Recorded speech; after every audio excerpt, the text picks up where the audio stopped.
Greetings, everyone. It's Mark and Ann from CareQuest Solutions. We are back with another episode of Caregiver Chronicles.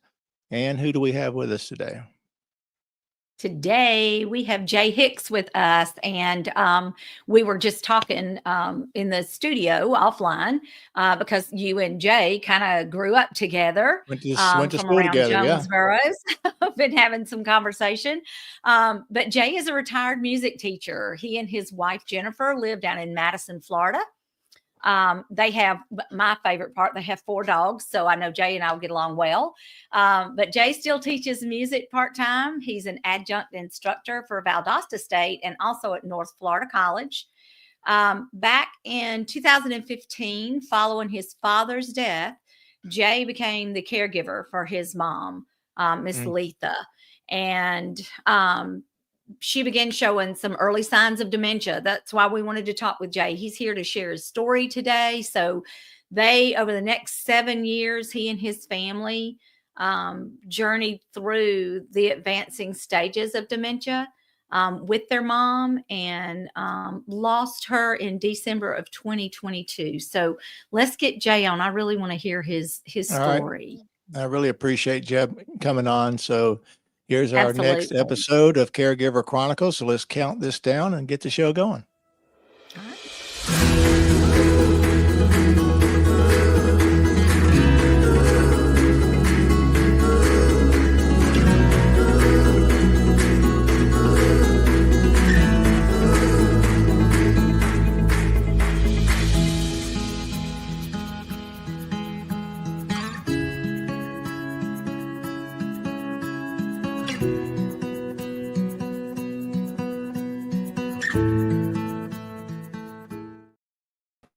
Jay Hicks, welcome to the show, brother. Hey, Mark, Ann, how are y'all? Good. You doing all right? Been some years have gotten away from us, haven't they, buddy? Absolutely, yeah. It's been a few. It has. Well, Jay, really appreciate you taking the time to join Ann and myself here on Caregiver Chronicles. It is a passion that we have to try to bring content to the world that matters. As you know, and we're all preaching to the choir here. Ann's been through this with her mother. You went through it with your mother as well as grandmother, I believe. Right. And currently living it with my mom and even my wife's aunt and family members she have passed from it. So with that said, just to kind of lay a little bit of foundation, Ann mentioned a little bit. So just tell us a little bit about yourself. Let people get familiar with you. Okay. Well, I appreciate it. Thank y'all for having me and for doing this. I think it's really important too, and just an opportunity to share my experience. And I hope that it can help someone in terms of being able to relate to it. So as you know, Mark, we grew up in Atlanta area, the south of Atlanta and Jonesboro. My parents were, my father was a pastor, my mom a piano teacher, and so, that was kind of, we grew up in just sort of, middle class America in the south side of Atlanta. And didn't really, growing up, really didn't appreciate or experience myself anything like what I would later, experience with our grandmother and then my mother. It just wasn't something that we ever thought about then. I moved down here to Madison, Florida, which is just over the state line below Valdosta in 2000. And just a few years ago, married my wife, Jennifer. And we live here now with her daughter lives with us. She's going to school at Valdosta State. And we have our 4 dogs, our 4 dog children that live with us also. So we have an interesting house. Oh, yes, absolutely. We love dogs. Look, I've raised my children. Okay. Our children are grown and out on their own and have their own dogs. So yeah, my dogs. Well, you're lucky to have 4, Jay. When my wife retired back in 2001, she got into dog rescue. And at one time we had 11 dogs, I believe it was. Wow. And now they have 15 chickens. It was 26 chickens. So now we're raising chickens and quail. So we got 26 chickens. And but yeah, my dog's in my lap now. So I'm thankful she did rescue because my heart on 4 legs is in my lap as we speak. Well, two of ours are right beside me in their beds on Yeah. the floor, sleeping right now. The other two are guarding the door. Mine's up So, here. yeah. So we're all okay if they decide to snore or bark, whatever. Let Yeah, it I'm be, ready to right? hit the mute button really quick if I need to. So, well, anyway, so Ann, if you want to tell you what, you go ahead and chunk the first question at Jay that you think would be good for us to just kind of open up our hearts and start talking. Sure. So I know, Jay, you did say that y'all experienced this with your grandmother.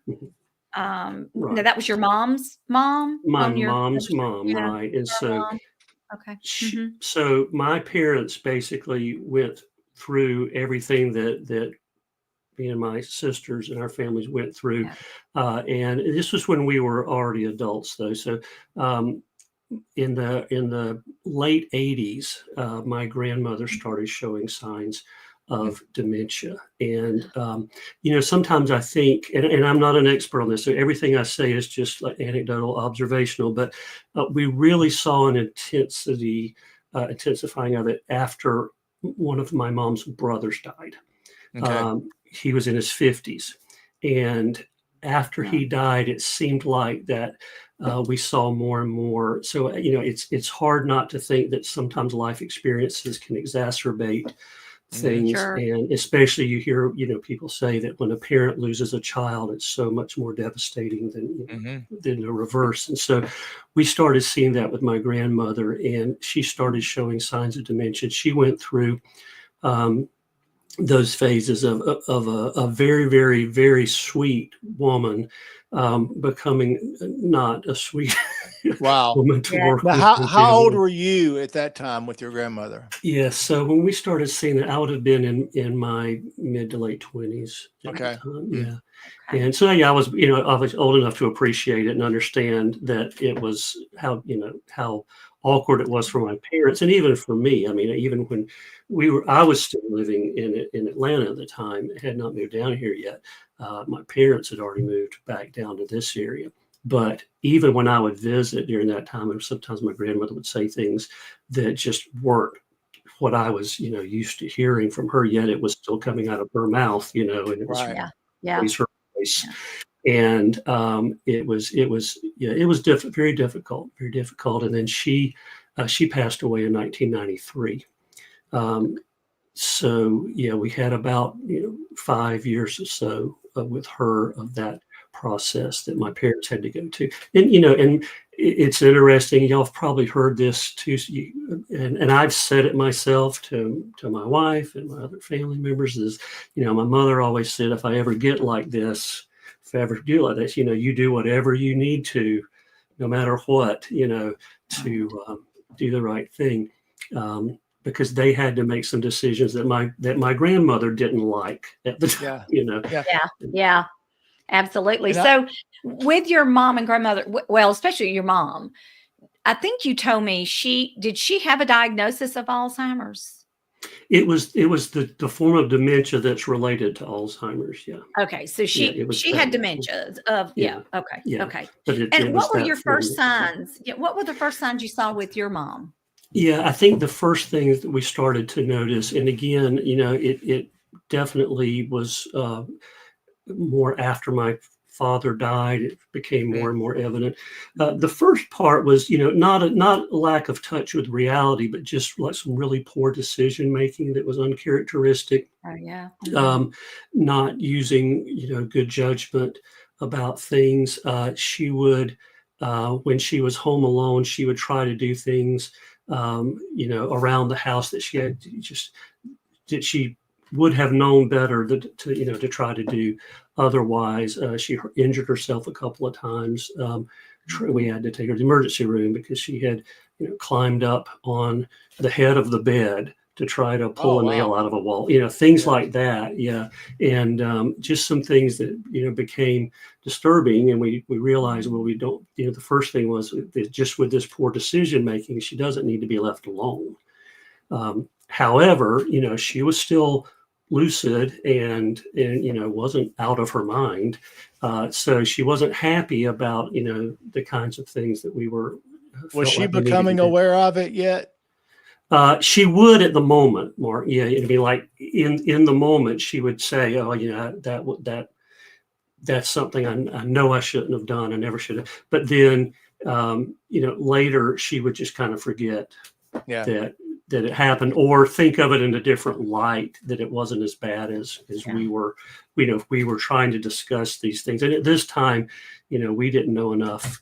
And we really hadn't done the right things, I think, or understood the things with our grandmother that I later learned just from trying to find out more about how to deal with someone through this process. But, it was still some of the argumentative things going on there. It's like, well, no, you shouldn't do this. You can't do this. You've got to stop doing this. And that would just irritate and aggravate and make things worse. So we really started seeing it right after my dad died.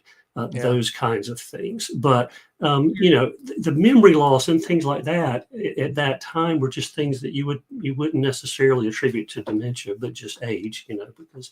Well, we all have moments. We walk into a room. We all have those moments that we just can't pull that name up. That's on the tip of your tongue and that kind of stuff. Was there, what did you find yourself or any of your family almost like wanting to stuff it away, like this isn't going to happen to mom, and just didn't want to accept the fact that it was leaning that way? Yeah, you certainly wish that you could wish it away and try to imagine that maybe this is, not what we think it is. Maybe it just is a series of just random things that have happened. But I had very much hoped when my father passed away that my mom could continue on and have, evolved through involvement in her church and things like that, still have a good active life. And it just didn't work out that way. And remind again at this phase of it, when your father passed and then you started noticing those signs with your mom, where were you at in life? What phase of life were you in, and where were you at? Yeah. So I they were living with me. And so when my dad actually kept his mental faculties right up until the day he died, but he had a lot of health related issues. He had type 2 diabetes. So he had a heart attack and a series of strokes, and a lot of different things happen that, so I was trying to be as much help as I could. I did not get married, until after, Jennifer and I were dating for quite a while, but then we didn't actually get married till after my mom had passed away.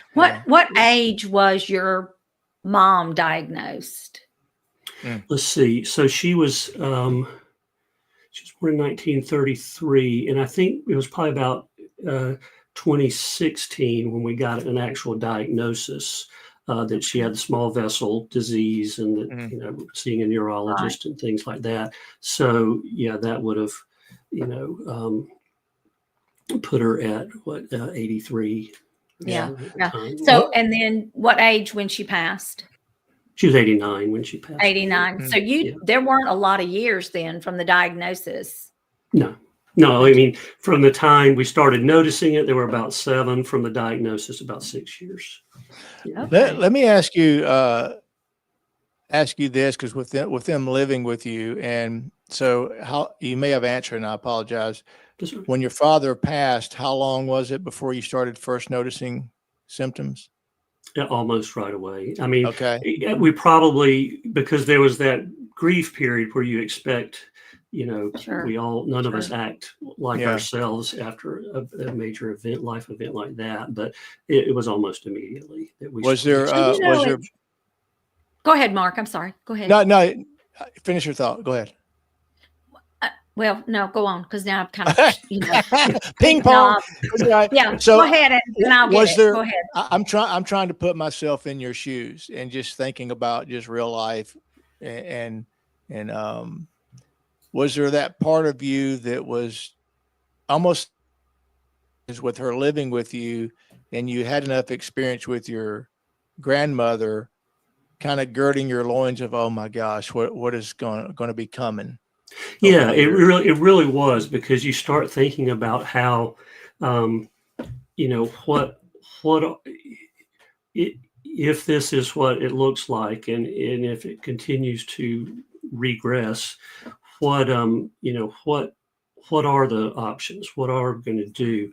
I think probably the biggest thing is like, at what point do we take another step? How Yeah. far do you go with the current situation, Yeah. or at what point of things, getting more, the memory getting worse, the agitation getting greater, the combativeness, there was paranoia, there was a phase of paranoia.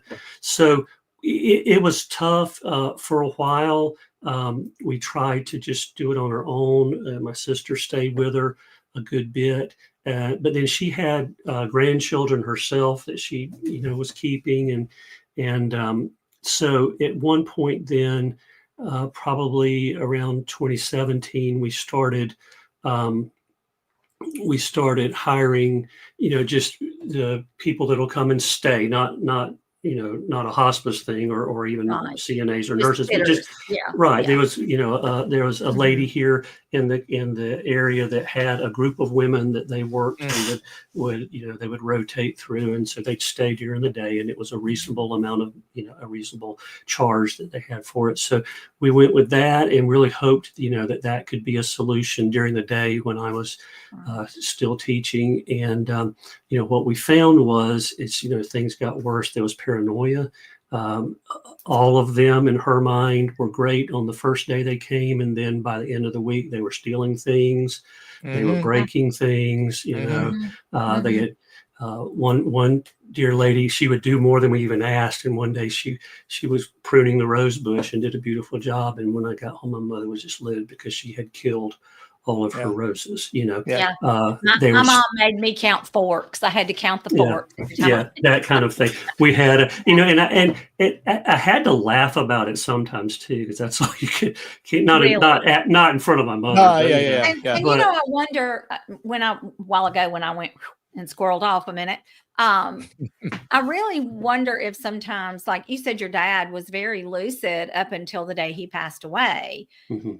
You almost wonder if there were things going on that your dad saw before. And so it really was already building, but you guys weren't around all the time to see it until your dad passed. And then that's a great point. There it is. But that's what Mark and I talk about this all the time, whether it's guests with us or anything we've covered, is that people don't realize that, you don't get a flag that says, "Hey, Jay, guess what's coming in 2 months?" Exactly. It is all of a sudden it's there and you're in the middle of it, and you're right. It's what do you do next? What is the next thing? Because they go through all the phases of the paranoia and the anger and, so, yeah. Well, I think, I want to kind of, because of course we could talk for 4 hours and 5 hours, but I think what I want to kind of mention and ask you, Jay, coming from my own personal situation,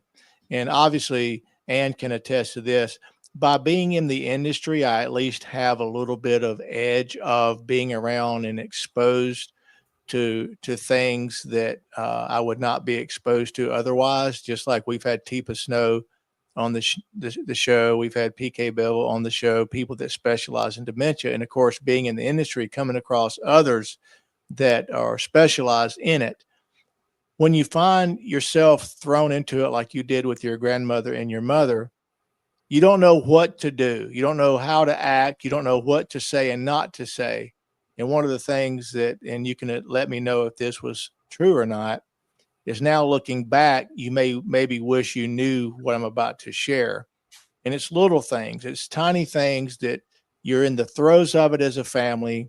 Like you say, you're hearing things that came out of your grandmother's mouth and maybe your mom's mouth. You're like, that's not the person I grew up with. And when they would say things that didn't make sense, the way it should be handled, like example, when mom is asking about her father or her mother or her siblings that have passed, is you don't tell them they've gone home to be with Jesus. You go along with it. You diffuse it. Right. You agree with them. Did you have the knowledge to do that? Or did you as a family make mistakes and say things looking back you now know you shouldn't have? I think early on, we absolutely made mistakes. Early on in the process, it was easy to just get frustrated and respond, or say things like, "Don't you remember such and such?" Or but no, I actually then I did start like trying to self-inform somewhat and use resources on the internet. Also, when we wound up at one point moving my mom after the help during the day just wasn't working out, and we eventually wound up moving her into a assisted living memory care facility in Thomasville, a very nice one in Thomasville, Georgia. We were very pleased with, and they gave us a lot of resources to read and look at and to help better understand that, so that then when we would go, and we visited a lot. I mean, Thomasville's only like 45 minutes away, and when you live in Madison, 45 minutes is close, because nothing else is close. But and so I would be there a couple of times a week, and I knew better then the very things you're talking about, Mark. Not to correct, not to try to make her feel like she needed to remember something, when she was just speaking about things like that, and she had those exact things happen, talking about her daddy or her mama or my dad, where she thought he was coming. Those we didn't correct, and then when it was more just of being agitated about things, that she didn't want to be there, or they weren't doing things to suit her there, things like that, then we would try, instead of convincing her that she should want to be there, or that the people, we would just try to divert to a different subject and move the conversation somewhere else to get off of it. Did you guys reach out at all or do anything with the Alzheimer's Association, any associations like that you were able to, or support groups or anything? We did not, but I certainly think it would have been a good thing to do. Like I said, the people, once we got to that point where we were working with folks in memory care, they provided a lot of valuable resources and just information to us, and they were really, really very good. And we didn't have, our experience with that place was very good. And actually, the only reason she left there was she got to a point where she had fallen there while she was walking and broke a hip and had a hip replacement. She was able to go through therapy with that. But the dementia, I think, and I don't know if it was caused by the anesthesia or whatever, but she came out of that worse from the dementia standpoint, and then fell again. So she fell again and broke the other hip. But so, any trauma, any trauma can, just hearing you say that, because my mom fell over the weekend and fractured her collarbone. So just hearing you say that, Jay, it's just from the moment you found out, just like with you, Ann, the moment you find out, that's when grieving actually starts. Grief is not just grieving death. You start grieving the loss of things that you continue to lose. And just like the fall, and there's always a part of us that you're waiting on that first fall, that something breaks, and then it happens, and you have to gird up your loins, deal with that, get through that, and then she falls and breaks another one. But let me ask you this. Obviously, since CareQuest, that's what we do, is we help families navigate and place their loved ones into assisted living and memory care. What was that process and decision like? And did you fight through guilt feelings and animosity, or just all the emotions of it, and dealing with your mom and maybe the resistance of it? What finally led to the point of you realizing that we need to place her? Yeah, and it was a decision that myself and both of my sisters, we made together, and we were fortunate that we were in agreement on it. There wasn't any argument about that. My mother, when she was dealing with her mother, did not have that same experience with all of her siblings. So I was very thankful that that we had agreement on that, and it was just a matter of finding a place that we felt like was a good fit.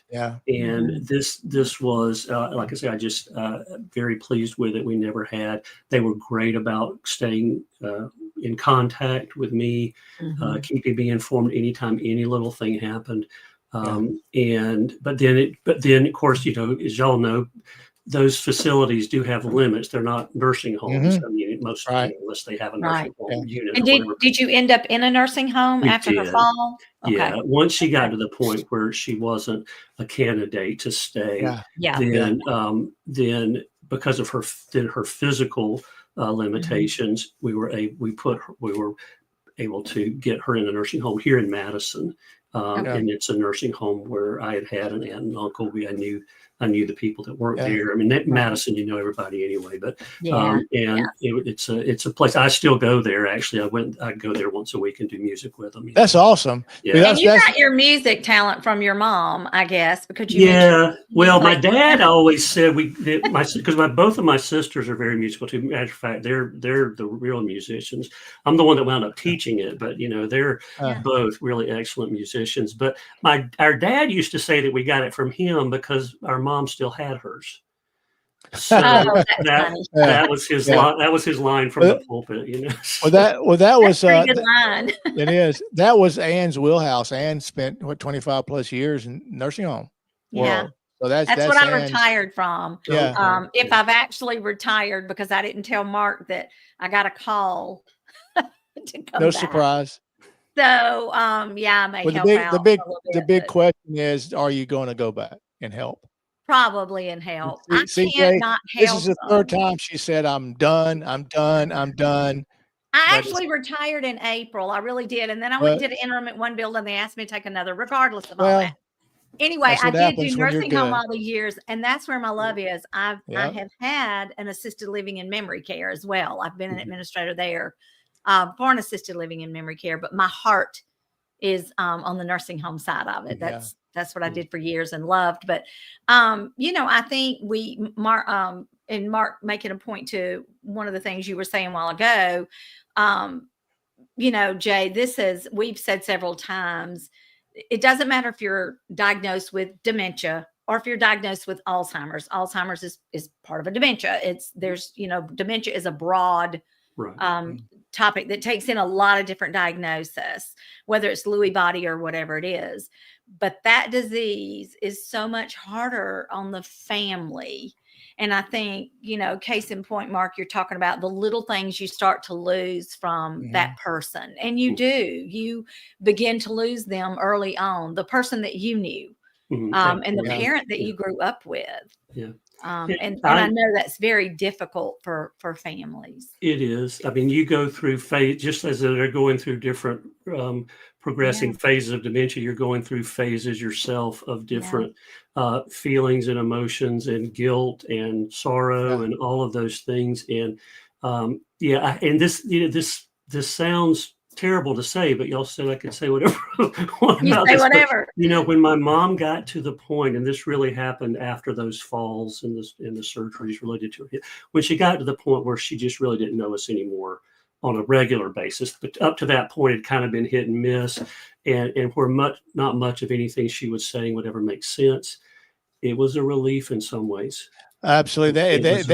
And in closing, that's what I was going to kind of, close out with and ask you, especially when your mom was living with you. And I think people need to hear it from others, because we all have those feelings and emotions that make us feel guilty. Because I find myself, and everybody's different, right? But I find myself wanting to avoid seeing mom sometimes, because I don't want to go and see it again. I don't want to be there and watch it. And the suffering, now that she, fell and fractured her shoulder, it's even worse. And so what I wanted to close out with is you to share those moments. What was, your darkest moment when she was, toward the end days, those moments that you just almost begged God to take her. Well, and when you get to that point where you just know that she's basically laying in bed, and when you do go visit, then there's really no conversation. I mean, she would say things, but they wouldn't make sense. Yeah. And at that point, you do ask yourself, why this? Why can't she just, go on? And with her, it ended up, she wound up having some serious stomach pain and problems while she was at the nursing home, and through a series of tests, they found she had a mass on her liver. And at this point, by the time it was discovered, the surgeon said that it would, there was no point in it, in trying to do anything. The surgery would probably kill her if it didn't. She probably just had a matter of, at the most, months anyway. And it wound up being weeks. We did bring hospice in at the nursing home too. And that was difficult. I just remember the night that she died, laying there, knowing at that point we assumed she had, at the most, hours to live, and just sitting there, and she's laying there and I'm sitting there, and you're thinking about, you're trying to focus on those things before all this happened. You're trying to think about all the great times you had through your life, and what a special person she was. And honestly, I mean, I just don't like I'm happy to share about those years if it can help somebody, but it's not what I think about when I think about my mom. I don't think about my mom with dementia. But that's because, we all grew up in a different time than now. But I think that's the wonderful part, is the memories that they left us with. I mean, I stood at my mother's bed with my brothers that night, and we knew this was it. When they called me that day, I knew, and I called my brothers because I lived 2 hours from them. And so I called them to go on out, and they did. They went on out to the hospital, and, I stood there and we were holding Mama's hands and talking to her. And I told her, Mama, it's okay. We're all going to be okay. It is okay for you to rest. It is time for you to rest. And I have said over the years, my mother never forgot us. She never didn't know who we were. We did not go through the dementia and Alzheimer's like Mark is experiencing now, and what you've been through to that degree. And I would have kept my mother another 90 years, but not in a wheelchair and not having to be in a nursing home. You don't want to lose them, but you don't want to see them. And I knew that my mama didn't want to be here like that. She just didn't. Well, Jay, we really appreciate you coming on. And I think you said something there at the last. It's a good thing to close on, is anybody that's going through it or maybe struggling, have been through it, is to let that go and remember the good days. Exactly. That does not define who your mother was, nor does it define who any of our loved ones are. Right. But really appreciate you coming on here and peeling back the layers and opening up, maybe flipping some scabs and sharing those moments that you went through with your grandmother and mother as a family. But CareQuest is here to help families navigate the processes of the decisions of when you have to take your loved one and place him into assisted living memory care or into a nursing home. Reach out to Ann and myself to help in any way. And Jay, after all these years, brother, it's good to connect you through this technology that we have. I wish you and your wife many awesome years. Hope you guys can stay best friends and live life accordingly. And Ann and I want to thank you, and for everybody else. Mark. Yeah, Jay, just if there's, Mark and I are really trying to get a lot of people to come on and share their stories, just as you have, so that other people hear that, we're not alone. Nobody's alone in this journey. Right. There's people to reach out to. So please, anybody that you know of, we do have Jennifer Huff tomorrow evening with Alzheimer's Association. She is involved with and oversees some of the support groups there. So please let people know about that. But anybody that you know of that would be willing to share a story, please get in touch with Mark or I. We'd love to have them on the show and hear their perspective of what they went through, because it's all different. It is. Yeah. Sometimes Mark we can relate more than I can even to your story, because he's in the middle of it now with his mom. Right. It's no fun. And a lot of people want to avoid these conversations, but we still going to keep putting out the content, because whether you like it or not, you keep living. And God gives you the day, life's coming. Right. And so you just got to be ready. So with that said, thank everybody for tuning in. Please like, share, subscribe, comment if you can. So until next time, it's Mark and Ann from CareQuest, and we'll check everybody later. Thanks, Jay.